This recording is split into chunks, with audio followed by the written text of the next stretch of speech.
Bem, estudo da lição número 12, a parte de terça-feira, falamos sobre o grande conflito nas cartas de Paulo. Paulo fazia questão de mencionar que o grande conflito era uma realidade na vida cristã. Ellen White escreveu no livro Ciência do Bom Viver, página 453, ela escreveu o seguinte: a vida cristã é uma batalha e uma marcha ao mesmo tempo. Nessa guerra não há trégua. O esforço deve ser contínuo e perseverante. E assim fazendo, não iremos desanimar, mas manteremos a vitória sobre as tentações de Satanás. A integridade cristã deve ser buscada com irresistível energia e mantida com resoluta rigidez de propósito. Quando uma das grandes batalhas da França, eles conquistaram, os soldados franceses conseguiram conquistar uma espécie de uma montanha, onde lá em cima havia uma guarnição inimiga, eles conseguiram subir, escalar e conseguiram ali derrotar o inimigo. O comandante disse: eu vou buscar reforços, vocês têm que manter a vitória, não percam esse local. Quando o comandante voltou, os soldados estavam ainda vitoriosos sobre aquele penhasco. Jesus Cristo é o nosso grande comandante, ganhou uma vitória na cruz e a sua resolução é que nós mantenhamos a vitória. Ele não nos deixará só. Na guerra da Itália com seus inimigos, o grande rei Vitório Emanuel III deu assim um exemplo grandioso de honradez num campo de batalha. Um soldado ouviu um tenente pedindo socorro.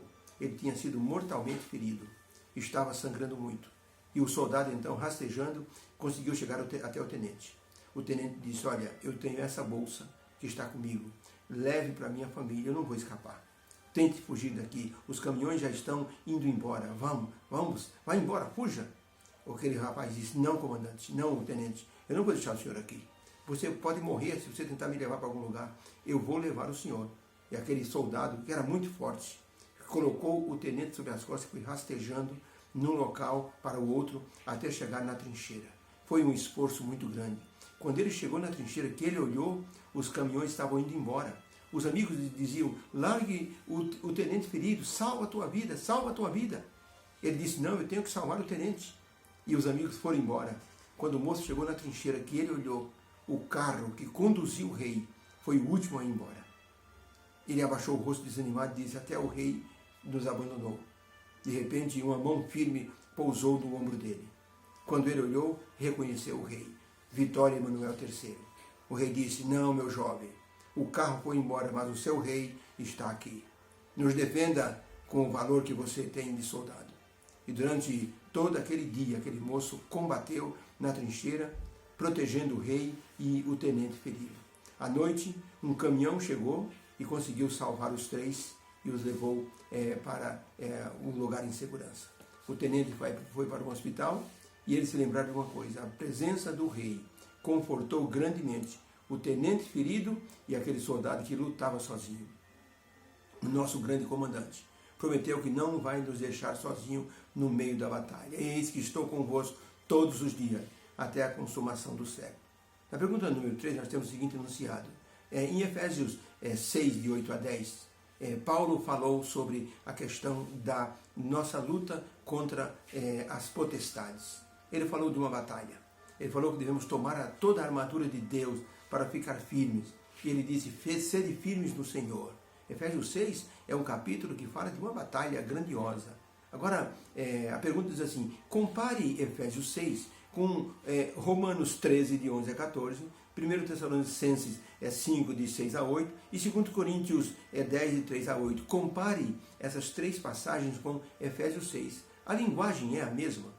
Vamos ver, já que sabemos que Efésios 6 fala, o apóstolo Paulo fala em sua carta: sede firmes no Senhor, fortalecei-vos no Senhor Jesus Cristo, tomai toda a armadura de Deus. Não temos que lutar contra a carne e o sangue, mas contra o príncipe do mal, nas hostes celestiais, nos lugares celestiais. Então, o apóstolo Paulo recomenda: tomai a armadura de Deus, o capacete de salvação, o escudo da fé, a espada do Espírito, calçai os pés com a preparação do Evangelho. Essa é a linguagem militar de Paulo. Ou seja, vocês estão numa guerra. Não brinquem, vocês não estão numa coluna de férias. É uma guerra. Essa expressão de Paulo se combina com Romanos 13. Romanos 13, de 11 a 14, diz o seguinte: e assim eu vos digo, Paulo escrevendo, conhecendo o tempo, que já é hora de despertares do sono, porque a nossa salvação está agora mais perto de nós do que quando no princípio nós cremos. Rejeitemos, pois, as obras das trevas, porque a noite é passada e o dia é chegado, e nos vistamos das armas da luz. Andemos honestamente, como de dia, não em glutonarias, e nem em bebedeiras, nem em desonestidades, mas nem em dissoluções, nem em contendas e inveja, mas revestivos do Senhor Jesus Cristo, e não tenhais cuidado da carne com as suas paixões. O apóstolo Paulo, em Romanos 13, está dando um alerta. É o mesmo que Paulo faz em Efésios 6. Fiquem alertas, vocês estão numa guerra. Paulo está dizendo, não durmam, despertemos, porque a guerra já chegou. 1 Tessalonicenses 5, de 6 a 8. Não durmamos, pois, como os demais, mas vigiemos e sejamos sóbrios. Porque os que dormem, dormem de noite, e os que se embebedam, embebedam-se de noite. Mas nós, que somos do dia, sejamos sóbrios, vestindo-nos da couraça da fé e do amor, e tendo por capacete a esperança da salvação. Então, em 1 Tessalonicenses 5, Paulo está recomendando também o uso da armadura para a guerra. 2 Coríntios 10, de 3 a 8, porque andando na carne, não militamos segundo a carne, porque as armas da nossa milícia não são carnais, mas sim são poderosas em Deus para a destruição das fortalezas do demônio, destruindo os conselhos e toda altivez que se levanta contra o conhecimento de Deus, e levando cativo todo o entendimento e obediência a Cristo, e estando prontos para vingar toda a desobediência, quando for cumprida a vossa obediência. Também, em 2 Coríntios, Paulo está alertando para um preparo espiritual muito consagrado para evitar justamente a derrota espiritual. Então a pergunta é, o que Paulo escreveu em Efésios 6, de 10 em diante, se combina com Romanos 13, com 1 Tessalonicenses 5 e com 2 Coríntios 10? Resposta, tudo isso se combina porque Paulo entendia que nós estamos numa luta cósmica invisível, mas é uma luta real que nos conclama para a batalha. Somos soldados de Cristo. Por isso Paulo usou uma linguagem militar de preparo e de ânimo. Não podemos brincar. A situação é séria. Algumas pessoas estão desatentas, perderão a vida eterna. Paulo via Jesus como um grande comandante. E o comandante é aquele que anima, que faz com que os seus soldados possam ficar motivados para a frente da batalha. E ele justamente orienta para que os soldados não sofram nenhuma derrota. Por isso, Jesus Cristo deve ser visto como o comandante a ser seguido. Ciência do Bom Viver, página 34. Ellen White escreveu, ao contemplarem a vitória de Jesus na cruz, dali em diante, os seguidores de Jesus deviam olhar Satanás como um inimigo vencido. A cruz foi a grande vitória do nosso comandante. Na cruz, Jesus ganhou a vitória para eles e por eles. E essa vitória, ele desejava que aceitassem como sendo sua própria vitória.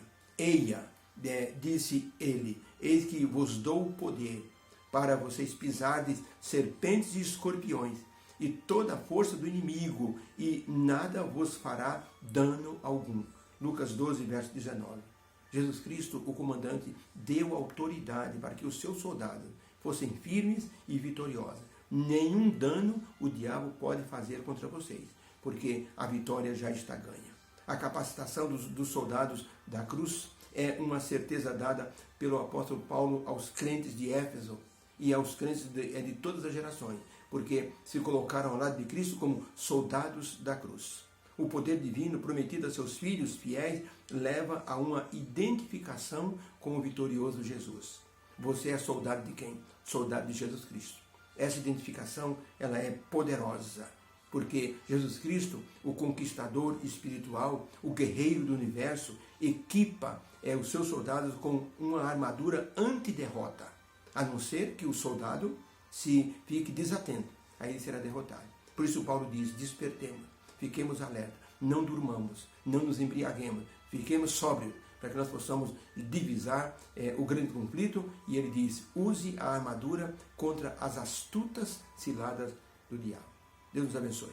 Possamos ter consciência de que essa luta é real e que Jesus quer nos preparar cada dia para a vitória final. Obrigado, Senhor, pela lição de hoje. Obrigado que o Senhor nos motiva, o Senhor nos leva para olharmos para Jesus, nosso comandante. Que haja uma bênção em cada coração. Eu peço em nome de Jesus. Amém. Fique com Deus, beijo no coração e vamos à luta.